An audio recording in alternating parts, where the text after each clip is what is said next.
This meeting is now being recorded.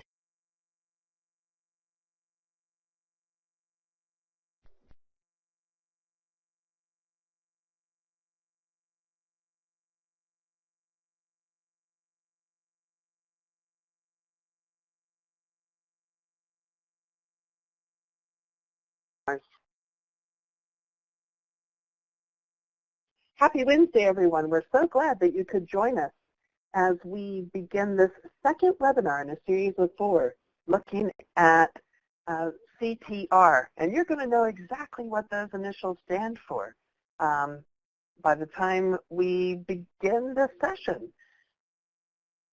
I want to start out just by orienting you to the webinar room. That is the screen that you're looking at. If you're on a computer or tablet, there are different sections of the window that you will want to pay attention to. There is a pod just below the PowerPoint slides that's labeled Tech and Topic Questions. These are where you will put questions that you would like for us to answer or to assist you with. So if you are having difficulty with sound or image, you would put your questions there. If you have a question for the presenters, you would put your questions there. So it's an important pod and one where you want to add your questions for us to be able to respond to you. I would note that questions for the presenters will be held until the end of the presentation. At that time, we will answer as many questions as possible given the time allotment that we have. The participant chat pod is an interesting place to keep an eye on. You'll see that there are a bunch of notices scrolling through in the participant chat window. That's because you all are checking in, letting us know that you're here, where you're from, what you do, and we encourage you to use that pod for any kind of exchanges that you have that are topic related and help illuminate the content of the webinar. A lot of you need continuing education hours or a participation certificate so that you can get credit for this time. At the end of the webinar, there will be a link that you can click on that will take you to a very brief survey and allow you to either download the certificate or complete the quiz so that you can get your continuing education credits. Real-time captioning is available should you have a need for the support of written language, or if you prefer to read what is being said. Click the link that is just below the pictures of our presenters, and that will open a new window where you will be able to see live captioning. Finally, I want to remind everybody that this webinar is brought to you by SAMHSA and the support that they provide through the Recovery to Practice initiative. The views, opinions, and content expressed in this presentation do not necessarily reflect the views and opinions and policies of the Center for Mental Health Services, the Substance Abuse and Mental Health Services Administration, or the U.S. Department of Health and Human Services. So thank you for joining us, and expect to be educated today. We have with us folks who are experts in recovery-oriented cognitive therapy. Dr. Paul Grant and Dr. Ellen Inverso are going to present to us information that they have gleaned through their research, through their implementation, and through the training that they do in this topic. They work with and for the Perelman School of Medicine and are truly the experts in this topic. So I'd like to welcome them and say thank you for coming back for this second in a series of 4 webinars on this topic. And Paul and Ellen, I will turn the webinar over to you. Good afternoon. Hello. So we are really excited to be continuing in our recovery-oriented cognitive therapy series. And I think one thing that might be helpful to get a rough sense for, I know there are so many folks who are joining us today, but if people wouldn't mind maybe indicating whether or not they had the opportunity to join our webinar earlier in the month, which was the first kind of introduction to CTR, that might be helpful. But we know that we have a lot of folks who may not have been able to join last time who are joining us today. So though we are going to be talking about, oh great, lots of good combination here. Cool. So for those who were with us last time, we're excited that you came back. And for those who are new, we're really happy to have you this time. We're going to be talking about kind of a really important step in recovery-oriented cognitive therapy that's going to be focusing on how to really identify and elicit meaningful aspirations and motivating aspirations for the individuals that we all serve. But we are going to do a little bit of a summary of some of the key pieces for the first step of CTR as well. So for those who are just joining us for the first time and didn't have an opportunity yet to see the first one, we think that it'll still be a really valuable opportunity to figure out the different pieces. So we will go over it really briefly. All right. So one of the things that we're really going to focus on today is when it is a good time to try and identify the meaningful aspirations from the folks that we all are working with, as well as how to really distinguish some of the more motivating and exciting aspirations from some of the aspirations that might be more like steps toward a meaningful or kind of recovery-full life. And then we'll talk about some specific questions and plans that you can do to start putting the aspirations into action. And our hope is that we'll be able to give you guys examples that will be applicable to any of the settings that you may be in. Perhaps start doing this. So this slide is really just a review. So we're basically in the middle. So last time what we tried to do is to show the way in which an evidence-based practice could be translated into a very concrete set of procedures that would allow you to be bringing about recovery and resiliency. And this image here is just meant to really give a sense for that process. And so the adaptive mode is something we discussed quite a bit last time, but what people are like at their best, the kinds of things they're doing when they have lots of positive emotion and positive beliefs about themselves activated. Usually they're doing stuff with other people. And what we talked about is that the starting point for recovery-oriented cognitive therapy is really to find a way to access that, and we access that through connection that we have with the person through shared activities. It could be listening to music together, singing, it could be throwing a ball around, whatever it is, just to get it started.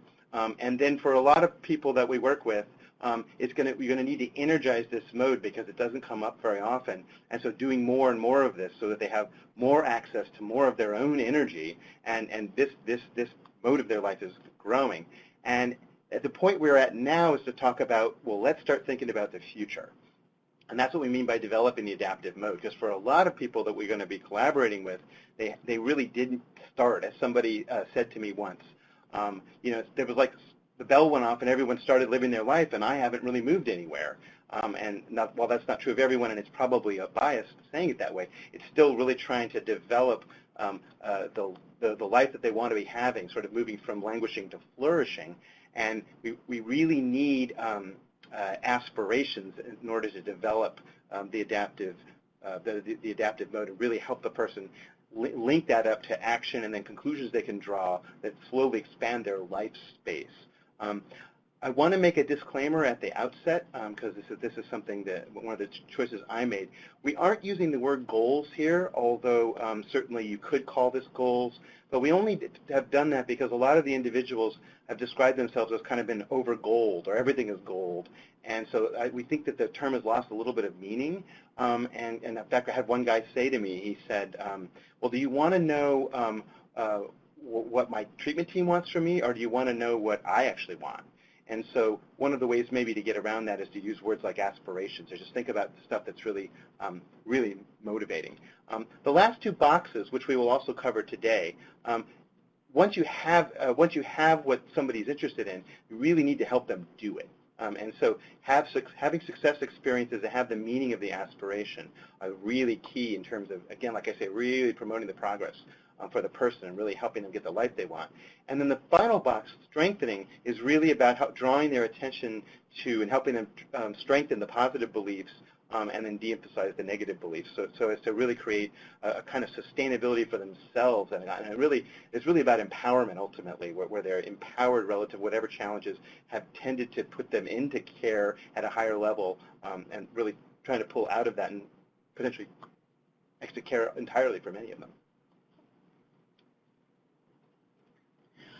So I want to draw your attention to, in the materials that you can download, we have a tool that we use to help organize these ideas. It's called the Recovery Map. And so quick refresher for those who've seen this, and an introduction for those who haven't, is that the Recovery Map is this kind of one-page organizational tool for how we understand both when people are at their best, how we understand what it would mean for them to achieve their aspirations, and then also how do we understand when things are becoming a little bit more challenging, concluding with, based on what we know about the person, what are our next steps so that we can put this into action.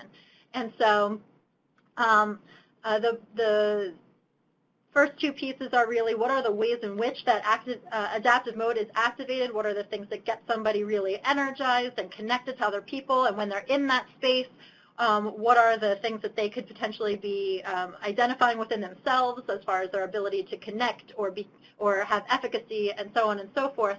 And then the aspirations piece, that will be our first focus, is really about what does someone want? What are their really personal, meaningful goals? And then most importantly, probably in that part, what does it mean to that person if they were to achieve that? What would that say about them? What would it say about them in relation to other people? So that's like the really important beliefs and meanings that come from aspirations. And for a lot of folks, even if their aspirations are not exactly what we would think might be, quote unquote, kind of expected, or what you might put on a treatment plan, for example, that doesn't matter, because whatever they say has meaning, and that's where a lot of the motivation is going to come from. So we'll emphasize that today.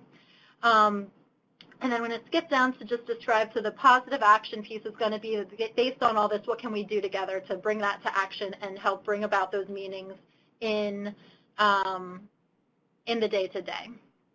So that's the recovery map. And this is something that we do, just my caveat is we often do this to organize as maybe therapists or peers or as part of a treatment team, but it's not necessarily something that we sit and do with the individual. It's more for our organization of how we're moving forward. So where we ended up last time was thinking about this energizing of the adaptive mode, which is really connecting with people through pleasurable activities, through interests. We talked about connecting around skills that people have, and one of the ways that we talked about that was maybe asking individuals for advice. It's really about two pieces, connection between the individual and yourself, and also a source for generating energy and sustaining energy. Because I think that energy is one of those things that it's really hard to think about what else I might want in the future, maybe even later in the day or tomorrow, if I don't have a lot of energy. So this part is really about building that up in whatever way works for the person. And it really, when someone is activated and energized in that adaptive mode and they're starting to do more of the things that they enjoy more often, it really opens up kind of the space for them to start thinking about what's possible for the future. But what we know is that just having kind of a routine and pursuing interests by itself is not generally enough to sustain the motivation in the long term, and that's where it's really important to start thinking about what is it that a person wants beyond that. And that's where we go for aspirations. Key thing here is that we really want to talk about how we're going to develop this. And so it's not the kind of thing where we find out okay, the person wants to say, be a nurse or a doctor or a psychologist, whatever, say, okay, great, let's get started. We really want to spend some time sort of finding the one that's going to have the most meaning, and we'll talk about some questions that we asked to get at that. And then we really want to develop it, and we're going to talk about using tools like imagery and things of that sort to really make the thing rich for the person. Because ultimately, what the aspirations are going to do for us is they're going to help the person sort of do stuff in life that brings them meaning and really connects them with their values. But also, it'll allow them to endure some of the difficult things that they run into every so often, and be able to deal with stress and things like that, because it's getting in the way of the aspiration.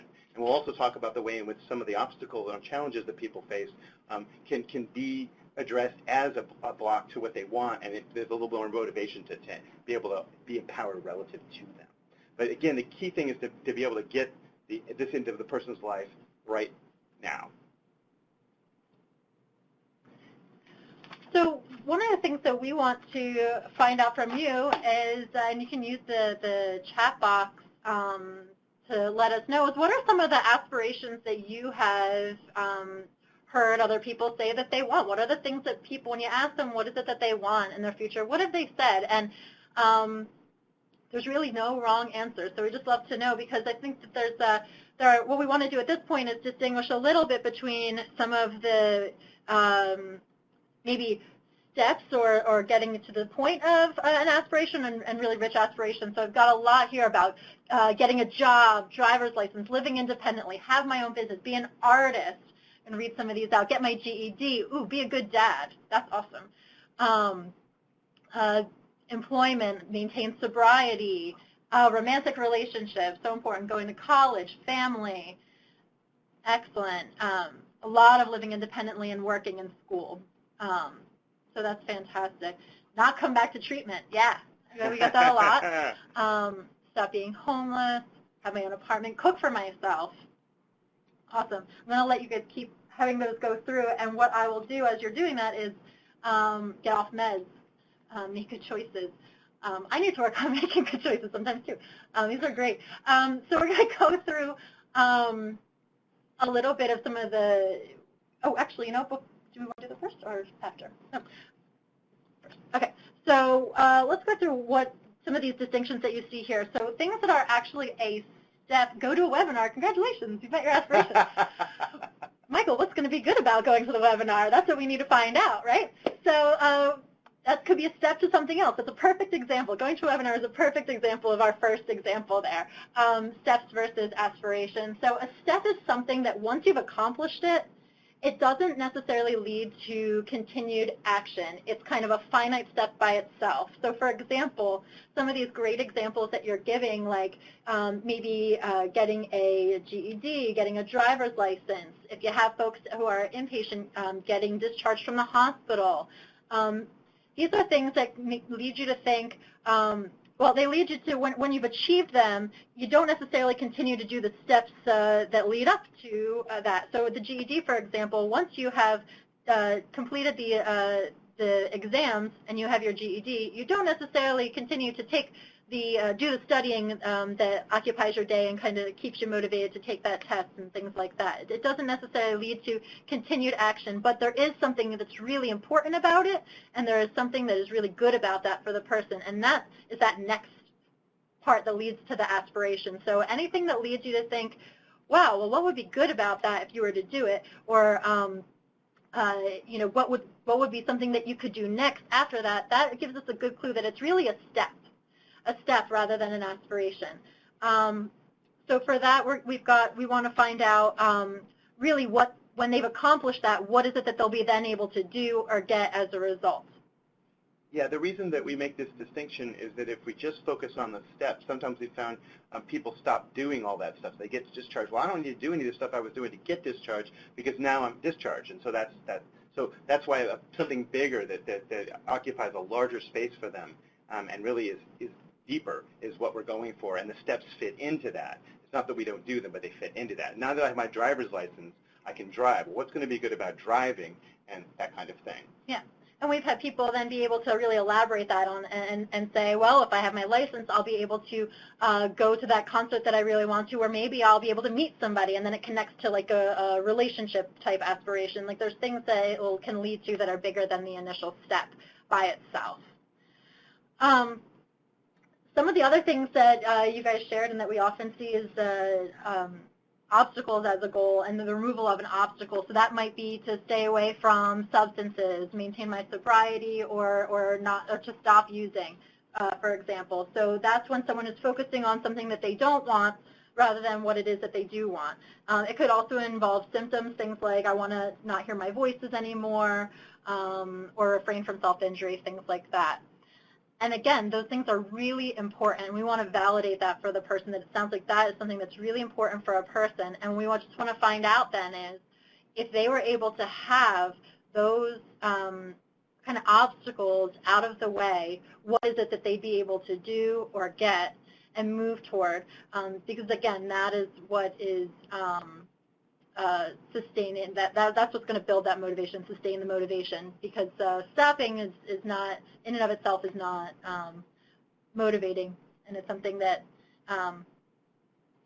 yeah, we need a reason to make those kind of big changes, and so the leading to something better is where that's at. Yeah, it's kind of like if you think of it in terms of replacement, it's hard not to do things, but it's much easier to do certain things. And moving towards your ambition is great, and really something that's valuable to you. And then maybe you'll do something to refocus away from your voice, or maybe then you'll do something to give yourself a little more energy so you can get up in the morning, that kind of thing. Yep. And then there's kind of the unlikely or maybe more distant aspirations, and those are things that might be difficult to attain for anyone. Those could be being a famous rock star. It could be things like being a surgeon or getting my millions of dollars. There's a variety of things that it could be, things that are either maybe traditionally seen as not necessarily realistic, so we don't like to really use that label for things, but things that are just more distant, would take a lot longer, and would be harder maybe for anyone. And for those, that's where we really want to find out what's the meaning. What would be the meaning of achieving those aspirations? What would be good about it, and what would it say about them? So that gives us really important information about what it is that a person might feel like they don't have in their life, whether it's connection or power or respect or you know, any of those things. They can, we can still, those are things that we can achieve now. So while we might not be able to, let's say, in a short period of time work together to becoming a famous rock star, it sounds like, you know, giving back to other people and really being creative are things that are important to you, and those are things that we can focus on in the here and now, and it doesn't really dismiss the larger aspiration. And then finally, we have the things that are more of the dangerous aspirations, which are goals that could lead to kind of self-harm or harm of others. So, you know, if an aspiration is that I want to commit suicide or return to substance use, then what we want to do is figure out, similar to some of the others, what is it that will be good about that? And if we were able to work together to achieve that, whether it's experiencing less pain, not feeling so lonely, not being a burden, or feeling, for what a lot of times with substance use, maybe feeling more connected to other people, having friends, quieting voices, etc., that those would be things that we could work on together and give a person a sense of choice, but also, again, really validating their experience.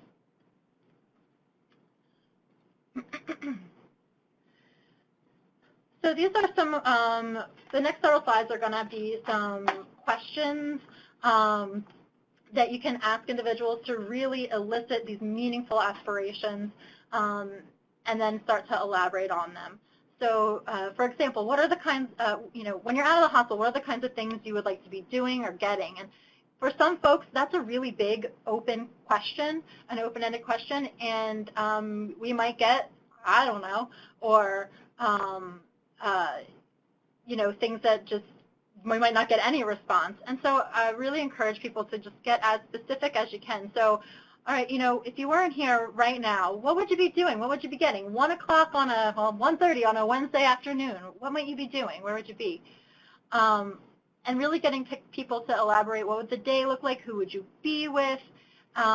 And a big one that a lot of people can respond to and pick up on with if the initial question is too much is just how would it feel to be doing some of those things that you enjoy? And to reiterate, this is why it's really important that we have people kind of activate in the adaptive mode and have a sense for some of those things that they like, because we can really use that to tap into what they might be doing and use that as, if you were able to do that, play cards with your brother, or go to that pizza place in town, what would it feel like? What would it be like? And tapping it, because those things are just sometimes easier for people to imagine and pull up.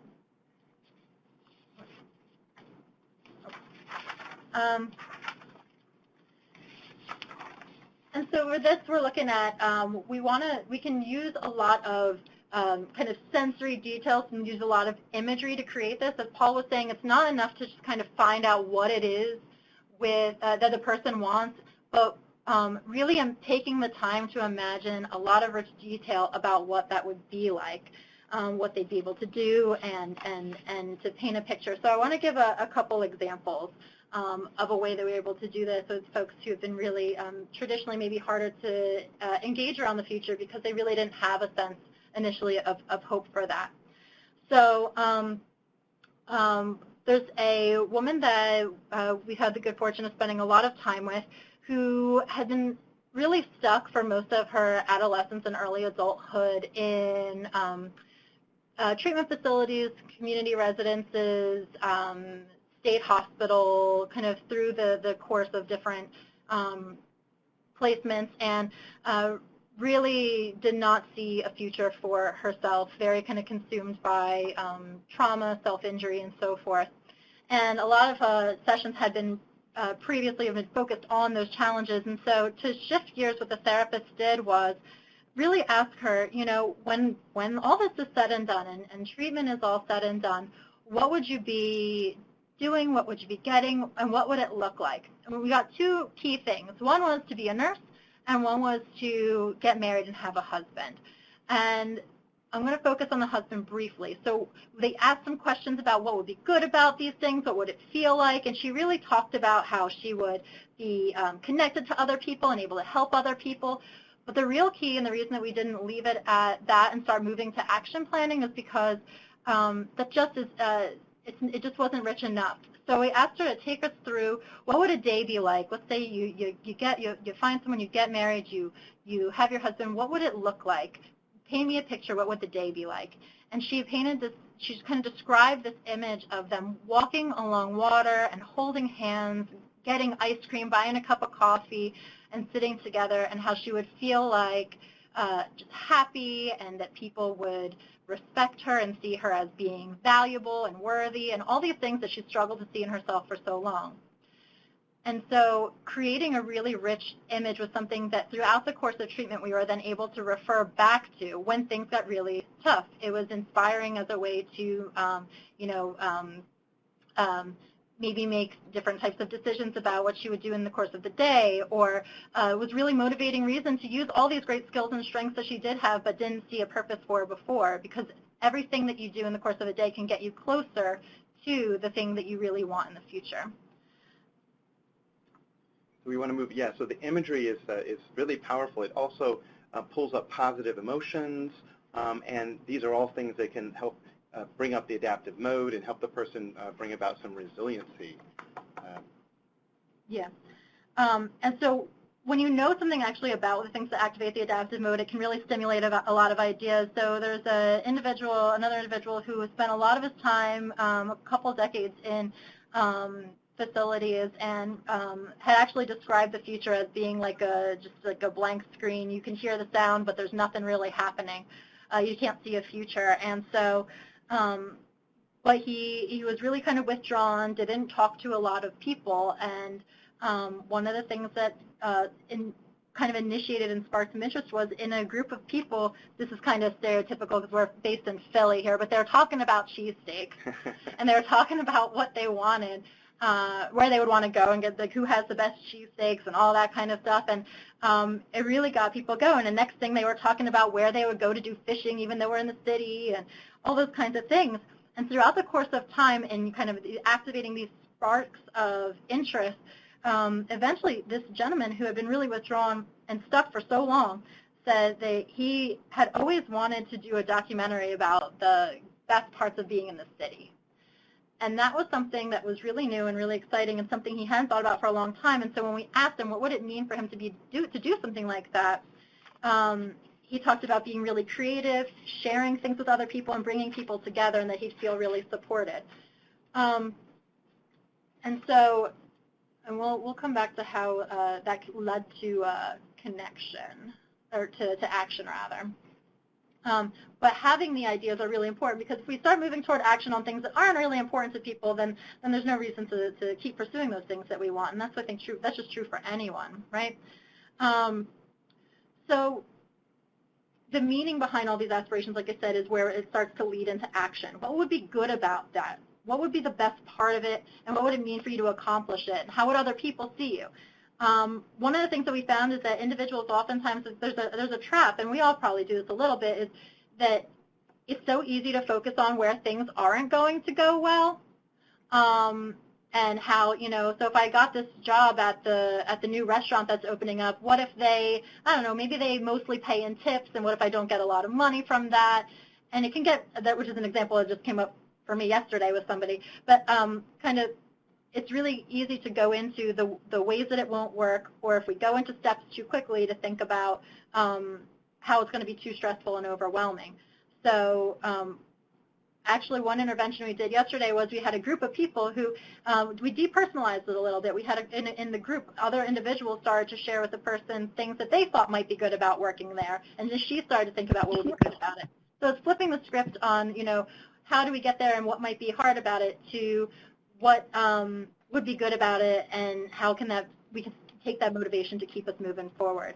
And they came up with really cool things, like you'd be able to interact with a lot of people. It would get you closer to making more money so that you can get your son that birthday present you wanted to get him. Like, there's a lot of things that can grow from there.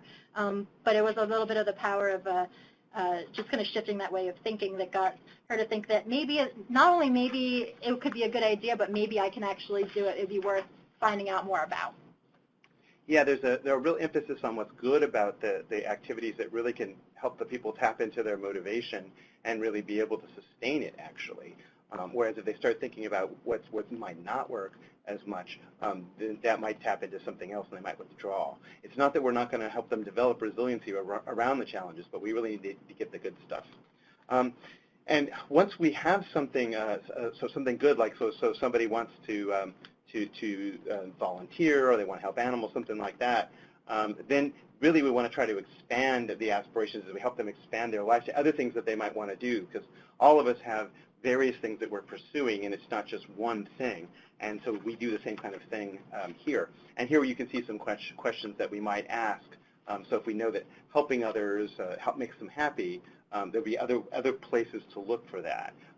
Or if someone's teaching, for example, and they're teaching in one way, are there other ways that they might want to teach? So just sort of expanding whatever the value of it is into other activities that really matter for the person, and ultimately, like, that's just strengthening them in their march forward, and their march towards the recovery that they want. And what we really think is kind of very important about this is that this slide here shows you some steps towards an aspiration that you might have, someone might have, and at each level there might be some kind of obstacle. So this puts things that are traditional targets of psychiatric treatment in the line of what the person wants, rather than focusing on them in sort of away from that. And it actually helps to sort of, so that we don't get into unnecessary conflicts with them, and we're all on the same page of trying to help them. And so this is why we think aspirations are so key, because they allow us to contextualize challenges, whatever they might be. And things we don't have here are things like sometimes forensic involvement is a challenge, or someone might be homeless, they might have physical problems also in terms of their health. I think all these things can be put in this context of something to deal with because it's getting you closer to some of the stuff that you really want.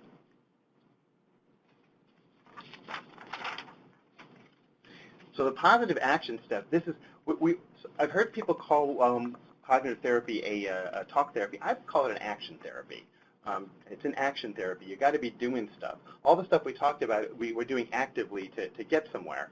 And so it's very important that we help the people actually do stuff and really succeed in a way that's consistent with the values that they have. And then as they succeed, it can start to strengthen their positive beliefs and weaken some of the negative ones they have that would lead them to hold back. And so pretty much any time you have an aspiration, there's something that you probably can be doing today that has the same meaning that you're getting into your life. And that's recovery actualized right there in your life. Yeah, one thing I would add to that too is, and I can't help myself, I'm seeing some of the questions on the side, and you know, we can use, we don't have to, even to get these ideas of things people would want, we don't have to rely too much on talking to. We can also see, we can use a lot of different strategies for uncovering things that just seem to make people feel more like themselves, and seeing if that they just might want to do it again. It could be planning activities into the future, and I love what someone just said about developing a pattern of successes. I love that, Michael, because it really is about being consistent and coming up with plans within that you can do together so that a person, even if they have not been successful time and time again, are able to really experience success in the moment and see that maybe it's possible to continue to try things so that they can continue to be successful. And I think that's why positive action is so important. So a couple of the ideas that we've included here for positive action, and this is so not all-inclusive, but these are some really good ways to do it, are really involving folks in the community. So for folks who have aspirations about reconnecting with people, or for whom the meaning of their aspiration is that they are able to help other people or have an important role in their family or experience a sense of accomplishment, the community is just such a great way to start doing that. Going to programs in the community with the individuals we're working with, whether it's church or a club, a walking club. We have people who've done like building type clubs that just anyone in the community can be a part of, and they can test those waters. You can test those waters together. Those are things that can be particularly useful for like an ACT team or family members who are just really trying to encourage their loved ones to be involved in the community. Things for residences and maybe inpatient settings would be finding opportunities for individuals to have really meaningful roles as part of the community where they're working collaboratively with the maybe staff of the residents and with each other, so that they're able to fulfill those meanings of being helpful, useful, and so forth, continue to have energy and so on. And really finding ways to keep them connected to others and broadening their social network outside of treatment, I think, is another benefit to action. One thing I'll say, so for folks who are working with people in an outpatient setting, some of it's a little bit of giving yourself some permission to do things that maybe don't always look like traditional talk therapy right there together. So we've had folks who have done building projects together in session, gone for done like cleanup projects, and so on and so forth, where people had really meaningful roles. They were achieving successful steps together with their therapist or peer specialist, and then been able to really take away a lot from that that propels them to what they want toward the future. Yeah, and I would say as you start to do this kind of thing, you really see, the person start to develop momentum. But all of this positive action produces wonderful evidence to support the positive beliefs, and wonderful evidence that you can be successful.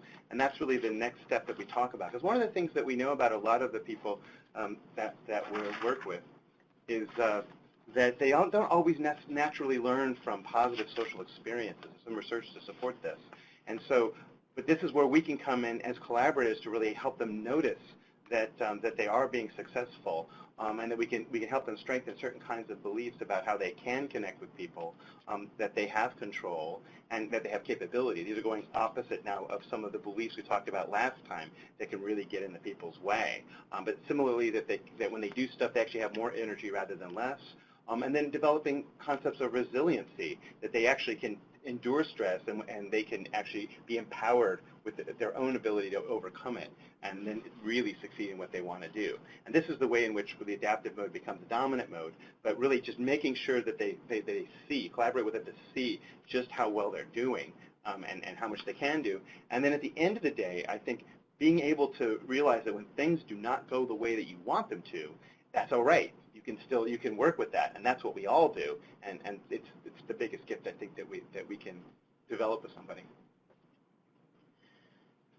So the next few slides are going to provide some examples of ways to kind of draw people's attention to what it is that they're getting out of that positive experience, so that it becomes more than just a positive experience, and instead is really an opportunity to either reactivate some of those beliefs that they held about themselves previously, or to maybe learn something new about themselves. So the first bit here are some ideas with regard to connection. If one of your targets in work with an individual is that they don't see that they can be connected to other people, or they don't feel like others maybe really like them, or they don't do well socially, when you have a successful connection experience, whether it's through games or helping others, whatever it might be, you can draw their attention to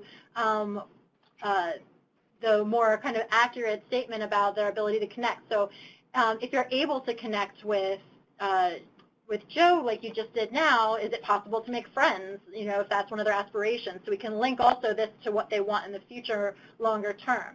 That was fun. It seems like you and Emma were pretty connected, huh? It's good to have a friend, don't you think? It's kind of getting people to, it's not just saying, wow, that was good, and leaving it there. It's posing it as a question to help individuals really draw the conclusion themselves. Here are some examples with regard to capabilities. So let's say we've been working on a project together and really doing that action-based approach. If we were able to do that, do you think that you could do it again? What about something similar? It's really about taking it and drawing their attention to the fact that this wasn't a fluke. These are things that we can do again in the future, and it's not just something that you do because maybe you are a member of this treatment community, wherever that might look like. These are some examples of questions about energy. One of the tips that I use when people really don't always feel like they're going to have the energy to do things and that that's not a challenge for them is I use my own experience of when I'm with them. So for example, if we've done a workout club to start our day, and I noticed that people really have a lot of energy, I might say, wow, like I've got so much more energy now than when we started this. How about you guys? And then drawing some connections to the fact that that they were able to really create their own energy in a way maybe they didn't expect. Did it go better than you expected is a really good question for that as well. And then lastly, control. So these are all kind of the main categories of areas where people are trying to draw people's attention to these more positive beliefs. And so, if someone's able to engage in activity and they're not bothered so much by stress, drawing their attention to, wow, when you're doing this, it seems like you're not so stressed. Should we do it more? It's really taking, any time you want to say something or make a statement about something positive that you've experienced with someone, putting a question mark at the end of it and seeing where they go. Yeah, and I would say ultimately the reason that we're doing this is that telling people stuff is not nearly as meaningful as them discovering it with you. This is we work with Dr. Beck, and this is some of his basic ideas for many, many years, and we find it to be so. And so that's why we really want to think about, it's more about guiding, and it's about discovering together. So ultimately, the way we see this working is that when we start with the people, they're much more in a patient kind of mode, as we're calling it in quotes. And over the course of this, really sort of getting the adaptive mode going, really starting to figure out what the aspirations are and achieving them in everyday life. And we then get much more in terms of positive beliefs being strengthened. I'm a good person. I'm a helping person, not a hurting person. The negative beliefs are also weakened. They're less accessible is what we think there. And then this is the context in which you bring in the resiliency. This is where it is that you might bring the skills you've learned to various places or develop some new ones if you don't have them. But it's really about empowerment. That the resiliency is really about being empowered in your life to do what you want to do and get what you want to get. And so this next slide really shows sort of, this is the way that we see the thing progressing, as we've seen many people do this in all these different settings, is really sort of getting in touch with the adaptive mode, and then really starting to have empowering experiences away from things that have been getting in your way and focusing on the stuff that you really want to be doing. And it's going to involve really participation with others, and really starting to grow away and towards the life you've always wanted, but you really haven't been able to get up to this point, or not as much as you wanted. So this is really the way we see the thing working. And just as a hint, next time what we'll be talking about is really how to develop the empowerment with respect to whatever the challenges might be, whether it be disorganization, whether it be certain beliefs, whether it be hallucinations and that kind of thing. Yeah. So with all that, we want to encourage you guys to, we hope that this has been practical and that there are things you can take away from this to try, and we'd love to know in the chat box as we move into the question period, what are some of the things that you might want to take back and try based on what we talked about today. Thank you guys so much. Thank you, Paul and Ellen. You know, I'm always amazed when presented with information that rings true. My first thought is, oh, I know that. And then it's like, oh, I know that. How do I put that into action? And so the distinction that you made, Paul, in terms of referencing this as an action-based intervention or therapy rather than talk therapy was really illuminating, and I appreciate that. We have some great questions from the audience, and I know we are not going to have enough time to get to all of them. I want to let our participants know that I will let you all know what all the questions were so that you can consider those as we prepare for the third webinar, which will be in the first week of February, the first Wednesday of February. But for today, let's look at a couple of the questions that were asked by people. So a couple of folks asked, could you briefly tell us the difference between cognitive therapy and CBT? Okay. The answer that Dr. Beck gives is that it's a historical distinction that might not really have a lot to go to it. Basically, there were people who were doing more behavioral therapy at some point who brought the cognitive part onto it, so focusing on beliefs. Mm-hmm. And that's really where CBT comes from. And of course, CT itself is a little older than that. Dr. Beck developed it in 64. So there could be more emphasis on cognition, but I would say in our hands, you really need all of it. And as you can see, it's an active thing, but we need the conclusion drawing. It's not enough just to do the action. That doesn't do the trick for you. You really need to draw the conclusions and really sort of develop these different views of yourself.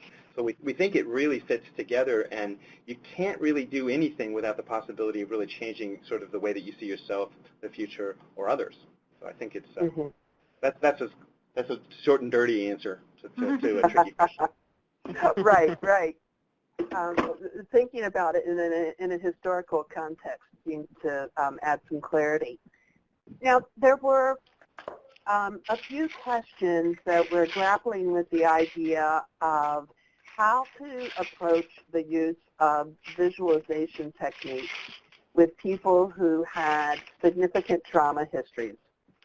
And I don't know if y'all can hear me because there is some background noise, but really, you know, the question for people who have complex PTSD or people with severe and persistent trauma experiences, how would you approach the visualization techniques in those instances? So I think that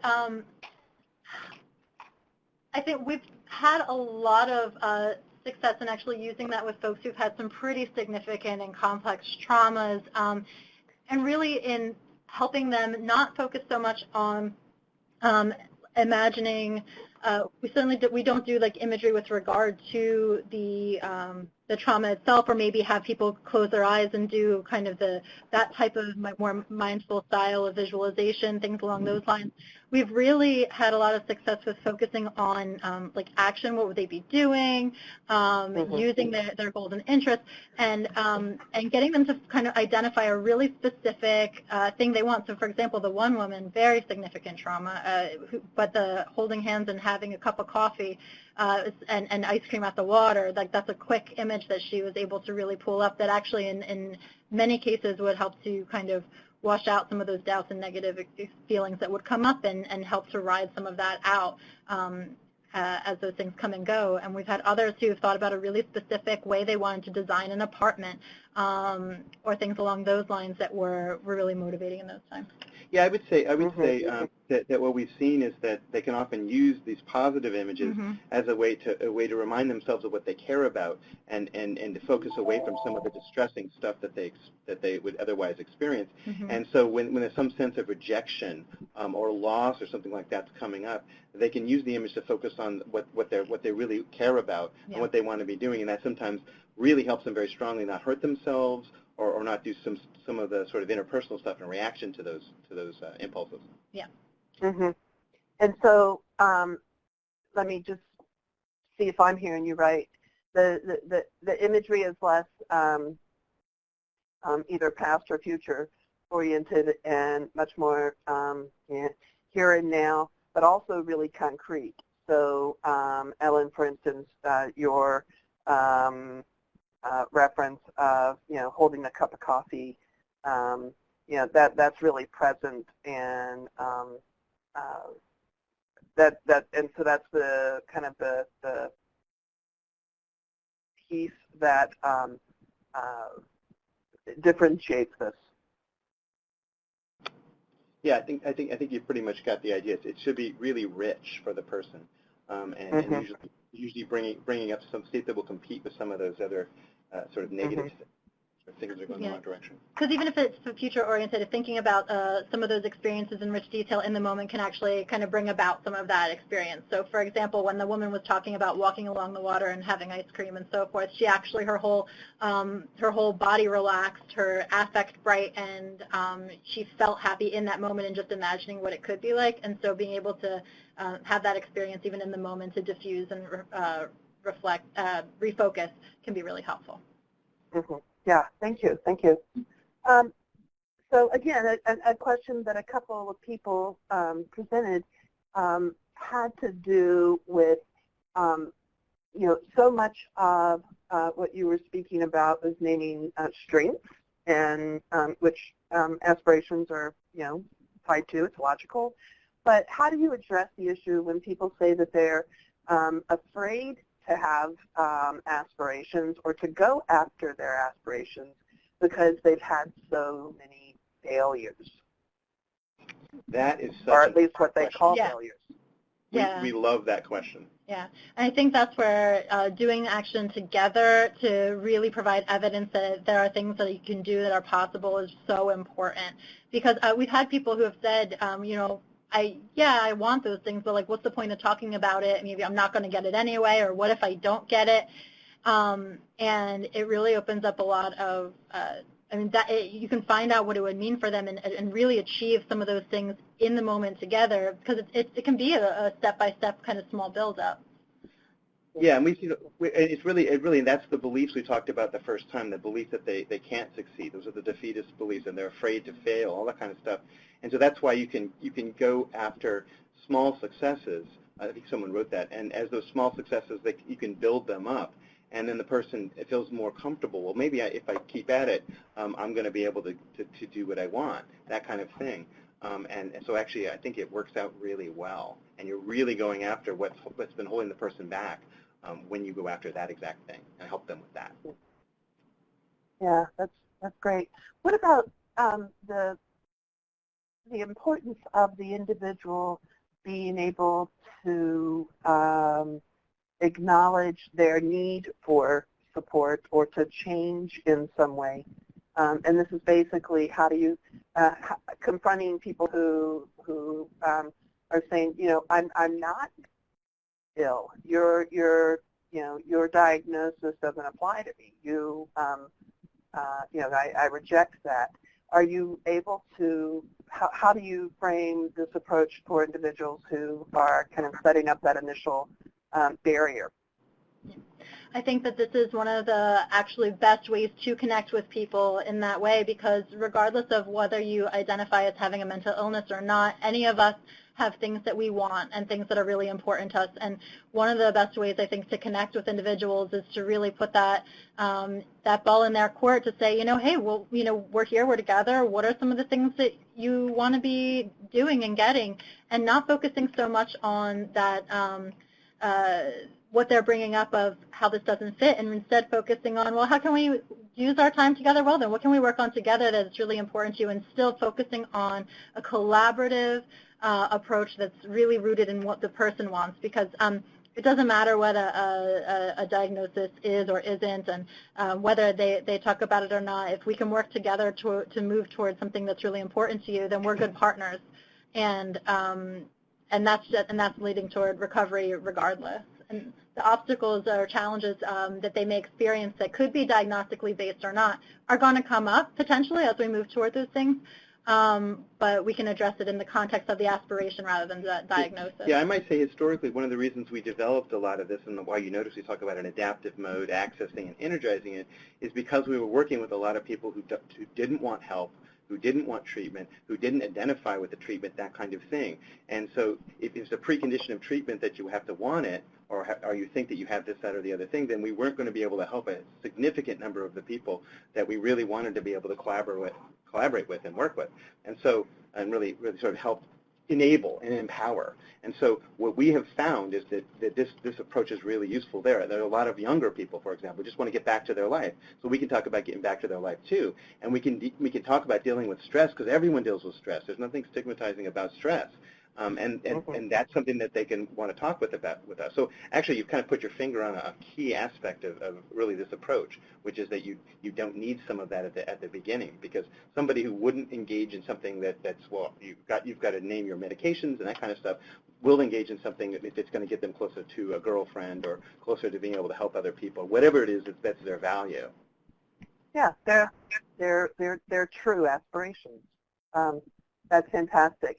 I am so sorry that we're out of time for today, but I really want to thank you both for the preparation and for sharing your expertise, for introducing us, even at this kind of introductory level. Sorry for the redundancy there, but it really is striking a chord with so many people in the field, and I'm appreciative of your time and talents. I want to remind folks that in CTR, recovery is the key, and that's what we're shooting for, and that's what frames all of this. And SAMHSA's 10 principles and 4 dimensions of recovery stay focused on aspects of life that are aspirational. And so home, health, community, purpose are what drives all of us, and that this is not based on or hinged on a diagnosis, but a participatory position in community. Recovery to Practice is an outstanding initiative that seeks to bring to the field and to various disciplines information that can improve our approaches and our engagement with individuals that we serve.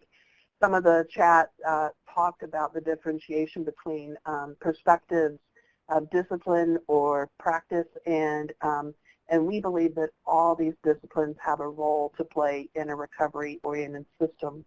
We want you to know that what is shared in a 1-hour or over 4 one-hour webinars cannot begin to provide all of the information that's relevant, and so we encourage you to continue your learning. We have provided some additional resources for you to crosswalk with the information that our presenters provide and the resources that they provide.